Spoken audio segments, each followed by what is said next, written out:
सबसे पहले का सबसे बड़ा इस संसार में अगर परमात्मा की कृपा के बदौलत मिलने वाला सबसे कीमती अगर उपहार है कुछ इस संसार में, वो है मनुष्य का शरीर।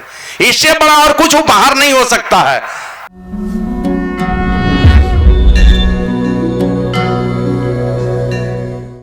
अखंड मंडलाकारं व्याप्तं येन चराचरं तत्पदं दर्शितं येन तस्मै श्री गुरुवे नमः। अज्ञानतिमिरान्धस्य ज्ञानाञ्जनशलाकया चक्षुरुन्मीलितं येन तस्मै श्री गुरुवे नमः। मंगलमूर्ति सद्गुरु मिलवै सर्वाधार, मंगलमय मंगल करनो बिनवो बारंबार। जयति जयति श्री सद्गुरु जोड़ी पान युग पद धरो, चूक से रक्षा कीजिए बार बार विनती करूं। जय जय जय सद्गुरु सुखद ज्ञान संपूर्ण अंग सम, कृपा दृष्टि करि हेरिए हरिय युक्ति बेढंग मम। श्री सद्गुरु महाराज की जय। मुद मंगल में संत समाज, उपस्थित सत्संग प्रेमी सदात्माओं, भक्तिमती माताओं, धर्मशिला देवी स्वरूपा सती साध्वी बहनों, सभी जवां दोस्तों, छोटे छोटे बच्चों और जो भी अभिभावक स्वरूप, चाहे वो किसी समिति के पदाधिकारी हैं, वरिष्ठ सत्संगी हैं, सब लोगों को नमन करता हूँ। धरती माता को नमन करता हूँ, अपने इस राष्ट्र भारत भूमि को नमन करता हूँ, भारत माता को नमन करता हूँ। अंतिम पाली में भावुक होना तो स्वाभाविक ही हो जाता है, क्योंकि विदाई की घड़ी होती है। बस यही लगता है कि अब तो लोग चले जाएंगे सब,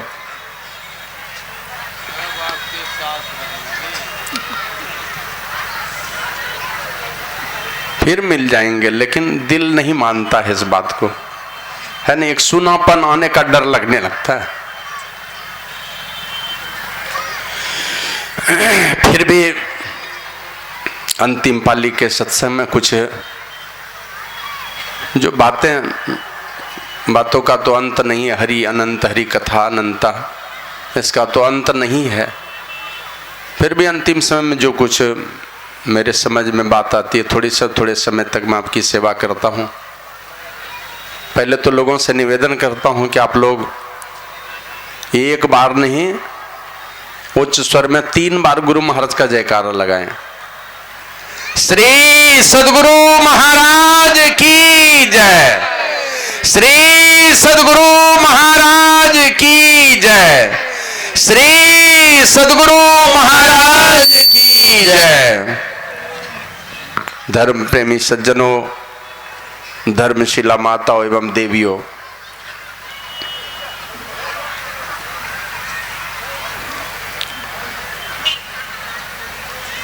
एक कोई लकड़हारा रोज जंगल से लकड़ी काट कर लाता था। बहुत दिनों तक लकड़ी काट कर लकड़ी बेचकर अपना गुजारा करता था। वहीं पर कुछ बगल में नदी किनारे एक महात्मा जी का डेरा था। वो महात्मा जी पूछते हैं उससे कि भाई तुम क्या करते हो? कहा बस यही धंधा है मेरा, लकड़ी काट करके बेचता हूँ, इसी से बाल बच्चे का गुजारा होता है। तो बोला जब इतनी मेहनत करते हो तो यहाँ से कुछ आगे बढ़ करके देखो। कहा महाराज फुर्सत कहाँ है आगे जाऊं, तब तक मैं बहुत सारी लकड़ियाँ मैं काट लूँगा। अरे कुछ आगे बढ़ के तो देखो। अब कुछ आगे बढ़ करके देखता है, चंदन के वन है। तो महात्मा जी को आके बताया महाराज चंदन के वन है उधर। कहा तो फिर चंदन की लकड़ी क्यों नहीं काटते हो? यही ना, थोड़ी मेहनत करनी पड़ेगी लेकिन लकड़ियां तो चंदन की मिलेंगी, कम ढोना पड़ेगा, कीमत भी अच्छे मिलेंगे। तो चंदन की लकड़ी काट कर बेचना शुरू किया। थोड़े दिनों तक चंदन की लकड़ी का व्यापार वो करता रहा, बेच करके अपना गुजर बसर करता रहा। फिर वो महात्मा जी पूछते भाई क्या हाल चाल है? कहा महाराज आपकी कृपा से बहुत बढ़िया है। कहा थोड़ा और आगे बढ़ के देखो ना। कहा महाराज अब क्या है? अब तो खूब बढ़िया चल रहा है, जिंदगी चल रही है। कहा कुछ और आगे बढ़ के देखो। अब लगा कि महात्मा है, चलो इनकी बात मान लेता हूँ। कुछ आगे बढ़ते हैं। अब वो देखते क्या है, वो लकड़हारा देखता है बहुत सारे सोने चांदी जहां तहां बिखरे पड़े हैं। तो महात्मा जी कहते भाई उसी को ढोया करो ना, काहे को लकड़ी काटना है, किस लिए परेशान होते हो? अब वही करना शुरू किया। थोड़े दिनों के बाद फिर इसी बात को दोहराया। वो लकड़हारा आगे बढ़ करके देखता है बहुत सारे हीरा जवाहरात जहां तहां गिरे पड़े थे। अब खूब ढोया, बहुत पैसा वाला हो गया। बाद में महात्मा जी पूछते भाई लकड़हारा अभी क्या हालत है? बोला महाराज आपकी कृपा से मत पूछो, बहुत बढ़िया हालत है हमारी। थोड़ा और आगे बढ़ के देखो ना। कब महाराज सोना चांदी हीरा जवाहरात सब मुफ्त में उठा उठा करके मैं लाया, ढो नहीं पाया, इतनी संपत्ति हमें मिली। थोड़ा और आगे बढ़ करके देखो ना। कहा महाराज इसके आगे अब क्या करना, सब चीज तो मिल ही गया। तो वही कहा करे मूर्ख, जिनको चंदन के वन का पता है, जिनको सोने चांदी का पता है, जिनको हीरा जवाहरात का पता है, और वो यहाँ भिखारी बन करके झोपड़ी में नदी के किनारे टूटी मड़ई में आकर के रह रहा है, उससे भी आगे मैं हूं, उससे भी आगे। सूरदास जी महाराज ने लिखा नर बपू धर जो जन नहीं गुरु के, धरा है मनुष्य का शरीर, जोड़ा नहीं अपने प्रेम को महापुरुषों के चरणों में। परिणाम बताया सूरदास जी ने, नर बपू धर जो जन नहीं गुरु के। बपू मतलब होता शरीर, मनुष्य का शरीर धर करके गुरु के चरणों में गया नहीं, उन अपने प्रेम को गुरु के चरणों में जोड़ा नहीं। कहा कि एकदम लिख लो जम के मार्ग जाइए, वहां से एक ही रास्ता खुलता है कि तुम जम के मार्ग में जाओगे।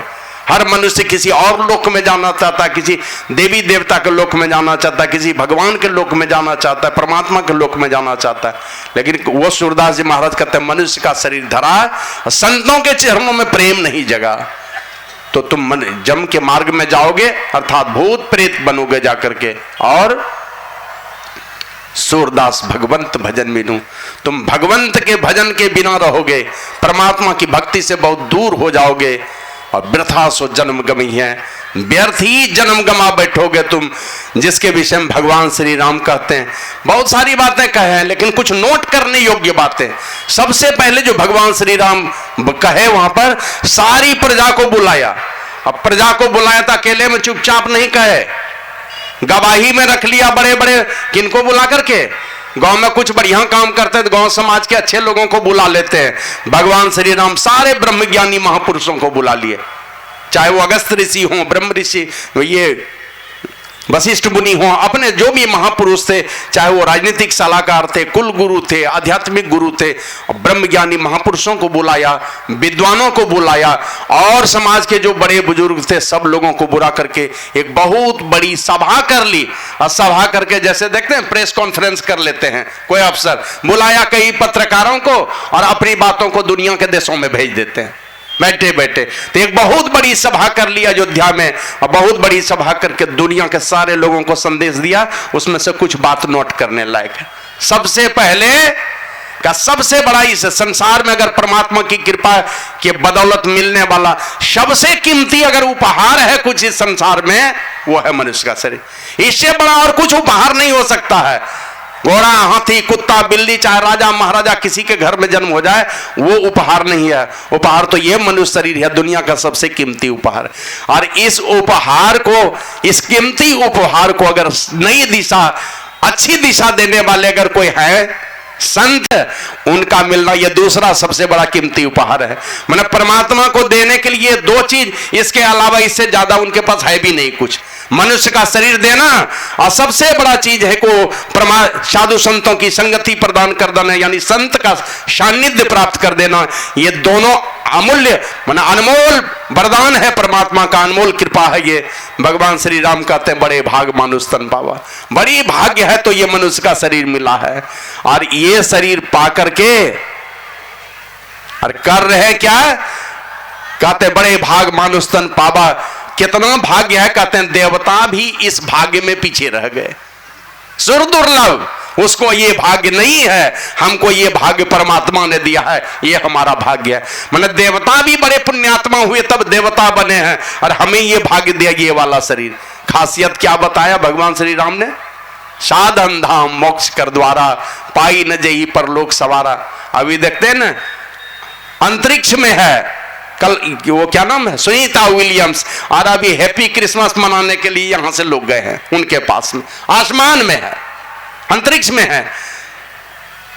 तो सारे साधनों का धाम, चाहे कुछ भी बनाना चाहते हैं अपने को, दुनिया में महान से महान हस्ती बनाना चाहते हैं अपने आप को, तो ये एक मनुष्य शरीर वाला ही बन सकता है, दूसरे किसी को सामर्थ्य नहीं है। ये तो सुर दुर्लभ सब ग्रंथ ही गावा, साधन धाम, सारे साधनों का दाम। जो कुछ बनना चाहते हैं आप, अरबपति खरबपति कुछ भी बनना चाहते हैं, इंजीनियर, डॉक्टर, वैज्ञानिक, राष्ट्रपति, प्रधानमंत्री, chief justice of supreme court, कुछ भी बनना चाहते हैं, ये मनुष्य शरीर वाला बन सकता है। और अंतिम में कहा कि इसमें उतनी सामर्थ्य परमात्मा ने दे दी है, हर आदमी परमात्मा बन सकता है। साधन धाम, मोक्ष कर द्वारा, मुक्ति का द्वार दे दिया, उस द्वार में, इस शरीर में वो द्वार दे दिया है, उस द्वार में प्रवेश करो तो परमात्मा बन जाओगे, माने परमात्मा के महल में चले जाओगे, सदा सदा के लिए दुखों से छूट करके मुक्ति के धाम में चले जाओगे। ये सामर्थ्य इसके अंदर में दिया। लेकिन कहते हैं ये साधन धाम मोक्ष कर द्वारा, पाई न जेहि परलोक समारा, ये मनुष्य शरीर पा करके जो मुक्ति के धाम में जा सकते हैं, उसके बाद भी परलोक की चिंता नहीं है। मौज संसार के मौज मस्ती में पड़े हैं, संसार के इस नश्वर संसार में पंच विषयों का सुख लेने के चक्कर में अगर पड़े हैं, तो कहते हैं सो परत्र दुख पावही, सिर धुनी धुनी पछताई, काल ही कर्म ही ईश्वर ही मिथ्या दोष लगाई। वो परलोक में दुख पाओगे, ये भगवान श्री राम कहते हैं। अभी कर लीजिए, कोई नहीं बोलने वाला है। एक दिन एक लड़का चला जा रहा था, मना किया, कह रहे इतना स्पीड में मत चलो, मार दिया। उधर गया ना, यही 12 हाथ की घटना, ये आधी खोपड़ी उड़ गई। मैंने ऐसा एक्सीडेंट किया, यहां से लेकर पूरे उखड़ गया एकदम, मैंने पूरी खोपड़ी उखड़ करके चली गई। हमने कभी बताया था, कुछ लड़के चले जा रहे थे कार गाड़ी से, लिखा आगे रास्ता बंद है, बोर्ड पर दृष्टि पड़ी, आगे रास्ता बंद है। PWD वालों ने लगा दिया था बोर्ड, पढ़ लिया लड़कों ने कार गाड़ी से ताक झांक करके, कहा सड़क तो अच्छी ही है, चलो चलते हैं, कोई बुड़बक आदमी लिख दिया होगा। और वो नशे के हालत में आगे बढ़ गया, आगे जाके देखता 10-15 फीट खाई है। अब गाड़ी बैक करके लाना पड़ा, घुमा के उधर से आया तो इधर से जा रहे थे तो बोर्ड के इस तरफ दृष्टि पड़ी थी, लिखा था आगे रास्ता बंद है, और उधर से झक मार करके आया तो उस पार में लिखा था बोर्ड में। अब विश्वास हुआ ना, झक मार करके उधर से आया तब विश्वास हो गया। मेरी जहां जन्मभूमि है, एक कुएं के पास में खड़ा था, एक लड़का कुएं के जगत पर बैठ करके अब क्या कर रहा था पता नहीं, तो हमने कहा रे परना, और हमको यहाँ बैठलो था, जो हैरंग होले थे चल ले जबे कुएं में, जैसे बोले तो वो क्या कहता हैरंग हो गए, क्या जब चला गया कहते हुए, तो मैं चिल्लाने लगा अगल बगल से। वो शंभू मांझी, श्रीनिवास मांझी, लोग 3-4 भाई दौड़े, खटिया मछिया कुएं में डाल करके तब किसी तरह ऊपर किया गया। रास्ता आगे बंद है, सारे संत भगवंत सब मना कर रहे हैं, उस तरफ मत जाओ। और अगर कहते ये मनुष्य शरीर पा करके, सारे साधनों का धाम और मुक्ति का द्वार वाला ये शरीर पा करके परलोक की चिंता नहीं करेंगे, तो आप मत न कीजिए परलोक की चिंता। परलोक की चिंता परमात्मा को तो है, कर लीजिए चिंता। संत महात्मा सिखाते हैं, सीख लीजिए। बाबा साहिब स्वामी जी महाराज कहते हैं, हरि तुम नर तन दे क्या किन्नो, जो नहीं मानवता अति उत्तम मोही कृपा करी दिन्नो। तन नर अरु स्वभाव सुकर का, मेल नहीं या निका, अति सुंदर यह सृष्टि तुम्हारी है इतने ही से फीका। करहु कृपा दीजय मानवता, तुम्हारी सृष्टि सजेगी, साथ ही साथ कृपा निधान मेरी भी बात बनेगी। हरि तुम नर्तन दे क्या किन्नो। बाबा कहते हैं कि भगवान तुमने ये मनुष्य का शरीर दिया, लेकिन ये गड़बड़ी कर दी मेरे साथ में। जिसको जो शरीर दिया उसकी उस चाल चलन भी वैसी दे दी। सुअर को सुअर वाली चाल दे दी, गधे को गधे वाली चाल दे दी, कुत्ते को कुत्ते वाली चाल दे दी, और हमें मनुष्य बना करके गधा सुअर सब की चाल दे दी। मनुष्य वाली चाल आपने नहीं दी, तो यही गड़बड़ी हो गई, इसीलिए आपकी सृष्टि सज नहीं रही है। ये इस अपने क्या कहते हैं, चाल सुधारने के लिए संतों को भेजा ही परमात्मा ने। संत रूप में खुद ही परमात्मा आते हैं कि अपनी चाल बदल लीजिए यहां करके, अपने संस्कार बदल लीजिए यहां करके, चलने को किस चाल से चलना है वो सीख लीजिए यहां करके। चाल नहीं बदलेंगे तो परमात्मा क्या करेंगे, आपकी चाल अगर नहीं बदलेगी इस विद्यालय में आकर के, तो परमात्मा आपका शरीर बदल देंगे, दोनों में मेल करा देंगे। इस बार तो बेमेल कर दिया, मनुष्य का शरीर दिया, चाल दे दी सुअर वाली, चाल बदल लीजिए, मनुष्य वाली चाल अपना लीजिए। नहीं अपनाएंगे तो परमात्मा फिर से मनुष्य का शरीर देगा, कुत्ता गधा सुअर कीड़ा मकोड़ा किसका शरीर देगा कहा नहीं जा सकता। तो वही भगवान श्री राम कहते हैं, अगर नहीं सुधारेंगे, परलोक की चिंता नहीं करेंगे, तो परिणाम क्या आएगा। पढ़िए पुराण को, दो भाई जा रहे हैं, दोनों ऋषि, अंगिरा ऋषि और नारद मुनि, दोनों चले जा रहे हैं। अब देखा कि अनाज की ढेर है, एक लड़का बैठा टेढ़ा जैसा डंडा लेके, एक बकरा आया उधर से, दिया बकरा के माथे पर एक डंडा। तो अंगिरा ऋषि खिलखिला के हंसे। देवर्षि नारद पूछते, महाराज क्यों हंसे। कहा हंसी इसलिए आ गई कि एक आदमी था, बड़ा बढ़िया अनाज का कारोबार करता था, पैसा बहुत कमाया, तो बढ़िया मकान बनाया और कपड़े का धंधा शुरू किया। कपड़े का धंधा भी बहुत बढ़िया चला, तो सोने चांदी का कारोबार शुरू किया, और सोने चांदी का भी कारोबार बढ़िया चलने लगा, तो और 2-3 मंजिला मकान बना करके हीरे का कारोबार शुरू किया। और इतना सब कुछ करने के क्रम में भूल गया इस बात को कि जिस परमात्मा ने जिन तन दियो ताही बिसरायो ऐसो नमक हरामी, उसी परमात्मा को भूल गया जिनकी कृपा से सही सलामत ये शरीर मिला, हर बढ़िया बुद्धि मिली है, हाथ पैर सब कुछ ठीक ठाक मिला। भूल गया जीवन में कोई धर्म का काम पुण्य का काम कुछ किया नहीं, मर करके इस दुनिया से चला गया। और सुन रहे थे ना, 4 पांव शेर सिंह गूंगा मुख कैसे कहरी गुन गए मेरे। अरे अभी तो 2 हाथ और 2 पैर वाला दिया है ना, मस्तिष्क सबसे ऊपर कर रखा है, हृदय देख ले मैंने क्या कहते हैं गुदा मार्ग से ऊपर कर रखा है। इस स्थिति में विचार नहीं किए तो 4 पांव वाला दे देगा, और सिर में सिंह दे देगा, और मुख को गूंगा बना देगा। मम्मी पापा किसी को तो नहीं ही बोल पाएंगे, रो पाएंगे लेकिन हंस नहीं पाएंगे, रोएंगे जरूर लेकिन हंस नहीं पाएंगे। आंसू को देखेगा लेकिन हंसता हुआ कोई नहीं देख पाएगा। और सुखी तृण आगे धर दे तो घास भूसा नहीं पाए मेरे, सूखा पुआल दे देगा, बिना नमक तेल मिर्च मसाला का पुआल देगा, घास भूसा भी नहीं देगा। वो दिन ला देंगे परमात्मा आपके जीवन में। तो वही नारद मुनि को कहा कि इसने जीवन में कुछ किया नहीं, और वही मर करके बकरे के माने बकरी के कोख से पैदा हुआ है, और वही बकरा अपने ही घर के अनाज को खाने के लिए गया। बेटा नहीं पहचानता कि यही मेरा बाप था, और अपने ही अनाज को खाने के लिए जी तरस गया। मैंने एक मुट्ठी अनाज नहीं खा सका, बदले में एक डंडा खा लिया, इसीलिए हंसी आ गई। तो साधन धाम मोक्ष कर द्वारा पाई न जही परलोक समारा। सारे साधनों का धाम ऐसी मनुष्य शरीर के अंदर में। और अभी सुन रहे थे काकभूषुंडी जी और गरुड़ जी के संवाद में है, कहा कि सबसे उत्तम शरीर कौन सा, का सबसे उत्तम शरीर ये मनुष्य शरीर है। और ये खूबी क्या बतलाया, का नरक स्वर्ग अपवर्ग निसेनी, ज्ञान विराग भगति सुख देनी। ज्ञान का सुख पाना चाहते हैं, वैराग्य वाला सुख पाना चाहते हैं, मतलब शरीर और संसार से नश्वरता का बोध हो जाए, परमात्मा में प्रेम हो जाए। कौन शरीर में पाएंगे, इसी शरीर में। और भक्ति का सुख पाएंगे इसी शरीर में। लेकिन कहते हैं सो तन धरी हरि भजहि न जेनर, हो ही विषय रथ मंद मंद तर, कांच किरिच बदलेते लेही, करते डारी परस बनी दे। हम लोगों के क्षेत्र में कभी हमने बतलाया था, आम इतना सस्ता हुआ ना, एक गाड़ी आम लेकर के फिर 35 से लोग आते थे। समझे ना, 1 किलो धान और 2 किलो आम, बदला बदली चलता था। धान से लोग शकरकंद बदल लेता है। अभी देखते हैं कुम्भकार भाई लोग इधर राजा भिट्टा तरफ से आते हैं, 1 किलो चावल दे दो, 1 किलो मिट्टी ले लो, मतलब चावल के बदले में मिट्टी। लेकिन भगवान श्री राम का ये काकभूषुंडी जी कहते हैं जो मरीज शरीर पा करके परमात्मा का भजन नहीं करते हैं, कांच की रीच बदले तेले ही करते डारी परस मनि दे, कांच का टुकड़ा लेता है पारस पत्थर फेंक करके। भगवान श्री राम कहते हैं सारे साधनों का धाम और मुक्ति का द्वार वाला यह शरीर पा करके अगर परलोक को नहीं संवारा तो नर्तन पाई विषय मन देही पलटी सुधा।